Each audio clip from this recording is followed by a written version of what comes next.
Back for game two, we're on the draw. We have a one drop and a strip mine, so our transformational sideboard plan hopefully come together.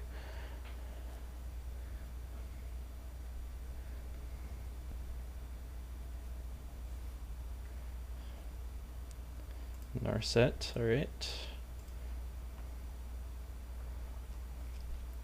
So we've got him on a 10 turn clock. Luterial Core, okay. So we can just block now if he wants. I will attack.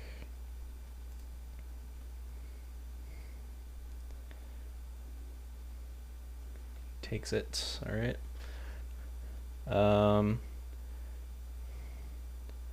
So I'm actually not going to strip mine this turn, I think. Maybe it's incorrect. I think I'd rather get Jace going next turn, which is the reason why I didn't have strip mine in my deck to begin with. It's kind of awkward.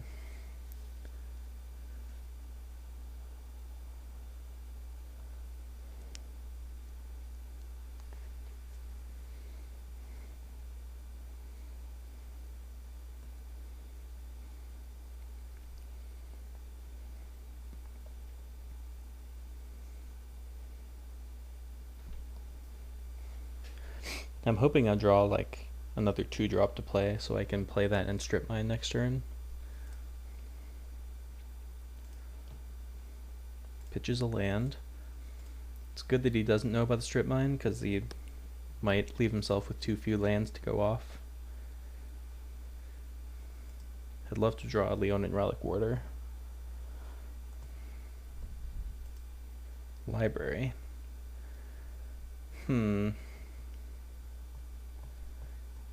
I think I'm still just going to go Jace minus here.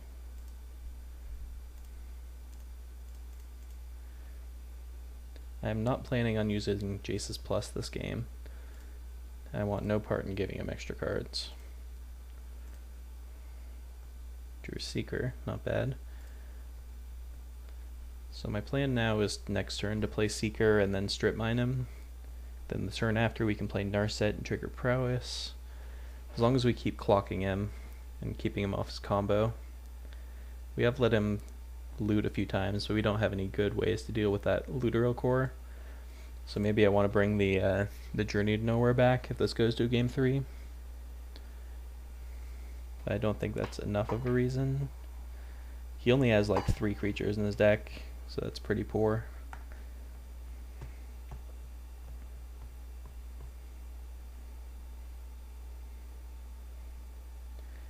Two mana.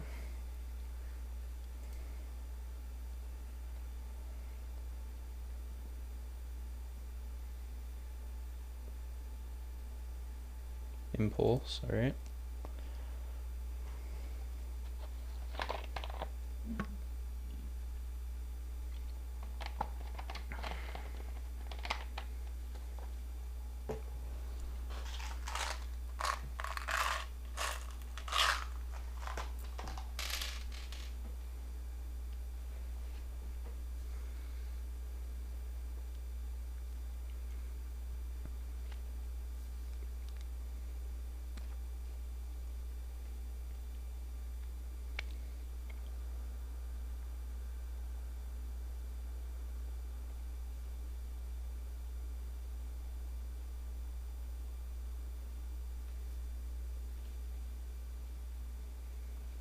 Plays Urborg.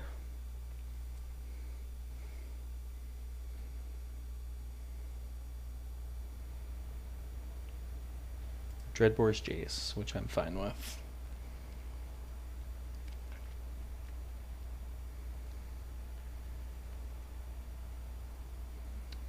Okay, Oblivion Ring, that was a pretty good draw. I think...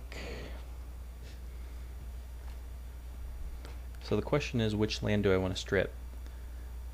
Now that he has Urborg, the only way to keep him off black is to hit that, but then he still has a basic swamp. It didn't look like his black mana requirements were that strong, although he does have Yawgmoth's Will in his hand, or not in his hand, in his deck. I think I want to O-ring his Signet, then strip mine I guess, is Urborg. The alternative is playing Seeker and strip mining something. That's probably better, actually.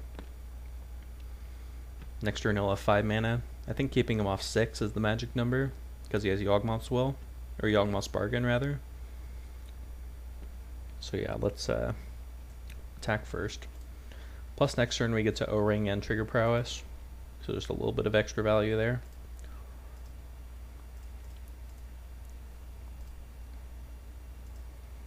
Sack, Strip Mine, Destroy Urborg. Could have also tried to keep him off double blue, but again, his mana requirements didn't look that heavy, so I don't think that does a ton. I'd rather keep him off double black, because the card we are most afraid of is the Yawgmoth's Bargain.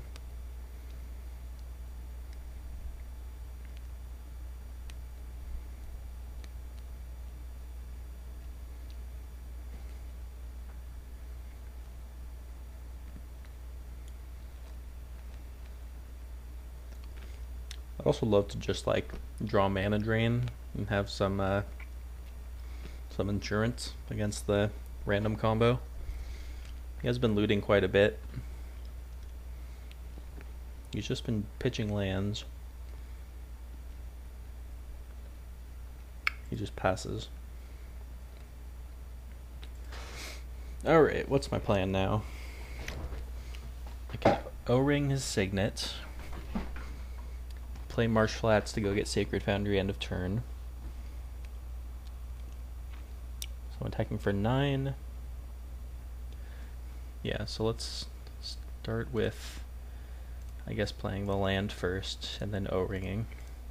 Play around some kind of Force Spike.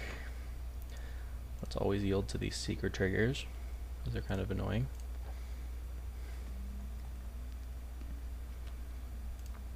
Head that Signet.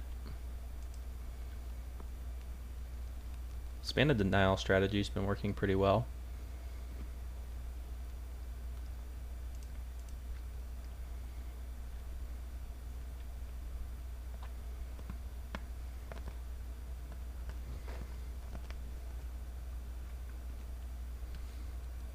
So we've got him on sort of a 2-turn clock.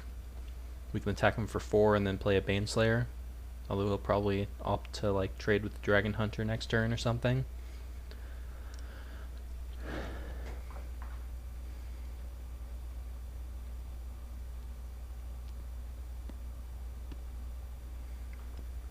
You're just gonna make it as hard as possible for him to go off here.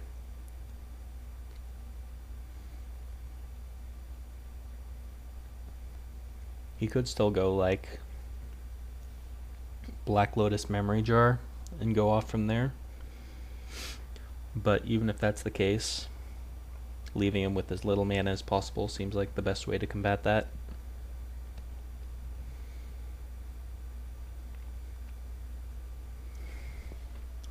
He's been thinking on his end step for a while. Maybe he's thinking about some sort of draw spell, whether he wants to save it until his turn to try to storm off.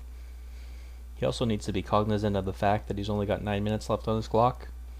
So not only does he have to storm me and win the game this turn, or this game, he's going to have to do it again next game, because we're going to game 3 if he wins.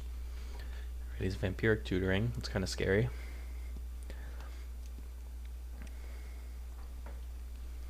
Could be a bad sign.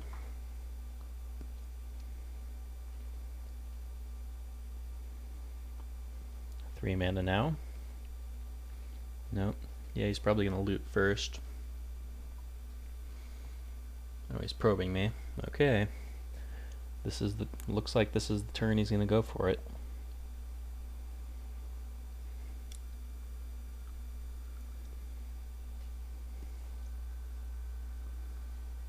Alright, there's Black Lotus.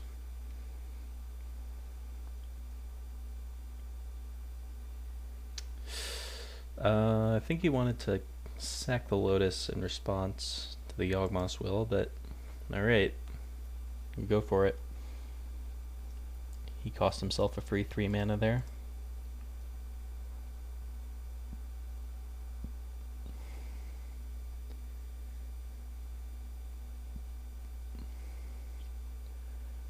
He has a Brain Freeze, he can go. So his Storm is 3.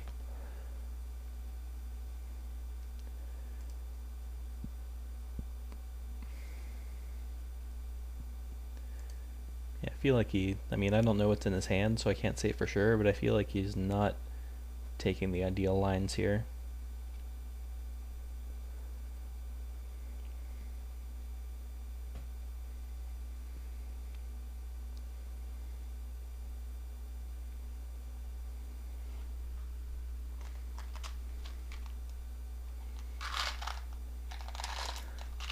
Like, he should have Vampiric Tutored before he probed, so we can guarantee he can get something good.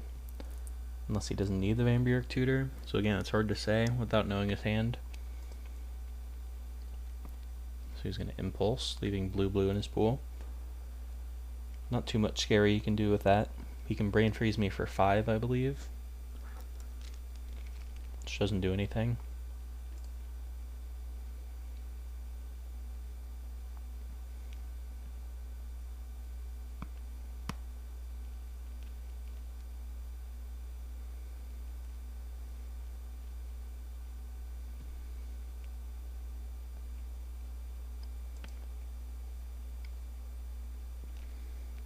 Alright, he just can't do it. I think he could have set up a more useful Storm turn there. If he sacked the Black Lotus in response and then he Vampiric Tutored before the probe, he could have probably set something up there, but regardless, I think we played pretty well through all of that and managed to hold him off just long enough to take down the win. So let's move on to round number 2.